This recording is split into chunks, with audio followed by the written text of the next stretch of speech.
Should we do the I'm Kieran, I'm Tom, we Lonely Hearts again? Yeah, sure. Right.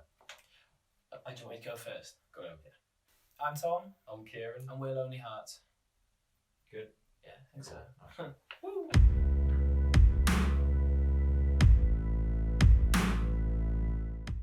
I think because we dabble in so many different genres, whether it's ambient or electro or pop punk or just indie pop, we sort of don't overthink it too much, and our demos sort of become whatever they are. A lot of what influences us, I suppose, is what we're listening to at the time. Like, we change all the time. Like, we don't just listen to one artist and go, that's what we want to be.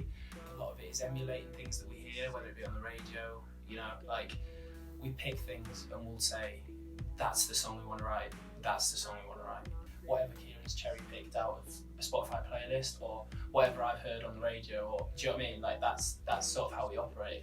Growing up, I was listening to a lot of like The Streets, Jamie T, and what I thought was like really southern music at the time. And then I sort of developed a love for ambient music through Pink Floyd, I think, from my dad. I think my mum was just into generic 80s pop, which I loved at the time. You always tell us stories about like what you listen to in the car. That's always the biggest thing. Mine was Joy Division and New Order and stuff like that, which is something that like we've always pulled from. I think what we do very well on EPs is we create a world. I think There Are Things is so much different, so far from Down with the Government as a world, but they're both self-contained worlds. Like, we just want to make EPs or albums that take you out and you can listen to from start to finish and go, fucking hell, like that was an experience. Because they're our favourite bands. Like, the best bands in the world make you feel like you're in their world for however long you listen to that. That's how we became friends, was the same bands. We were into the same bands. I think we make music because we're friends and we like making music with each other, and that's why we make music now. We've never lost that like it is fun to make music thing. Like, music is what we want to do and deadly serious about it, but the reason we want to do it is because we love it. It's just who we are. It's like what our friendship is. We'll never ever tire of making music, and I think that's really it.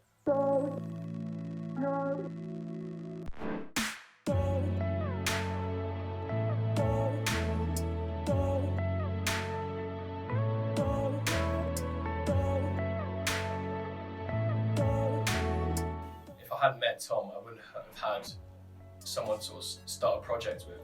And because music's such a big part of my life, Tom sort of opened that door for me. It gives my free time a purpose. I can't see how it can be a rewarding experience if you're doing it with people that you don't get on with. Because it's art at the end of the day, it's how you feel. It's just freeing, isn't it? It's the idea that you can just express yourself and whatever you feel, or whatever situation you're sort of fucking stuck in, you can get it out. Like, it's not just stuck inside you, which is so much of what Lonely Hearts is it's therapy for you know. Yeah, it's all mood dependent, to be honest, but mostly it just makes me feel just fucking happy. It's release of fucking everything that's going on. Like, we live in a mad time, and I think if you're not making something that speaks of your sort of uncomfortability with it, then, you know. Who are you? All of our visuals, everything we've done, Yeah. has really been like inspired by Sheffield, whether it's like Sheffield graffiti or Sheffield artists or whatever. Like, it's Sheffield. Yeah, Like, it's identified by Sheffield now. exactly. I guess we're not from Sheffield, but Lonely Hearts is from Sheffield, Yeah. which is a really interesting thing to be part of as an identity. We've only had a year in the Sheffield music industry. We've only been playing live since November, so that's been about 4 months.